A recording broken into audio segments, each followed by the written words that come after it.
So this is our drop down the right hand side of the window. I'm going to push that up into place, get that pattern matched.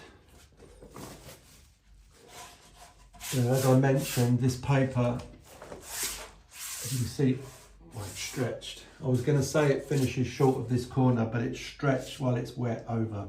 So it is going into this corner. This is such a rarity that this length here will finish right in the corner that you can bring one away from.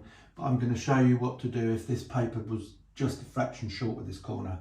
But to go from one side of the wall to the other with all these drops and it to be perfect, a whole complete length, is so rare. But I will show you what to do if it's finished slightly short. So I'll get our paper up. Before I cut it, I'm going to check the level because I need it to be level here to come underneath the window. So I'm just going to stop there and I'm going to check the level.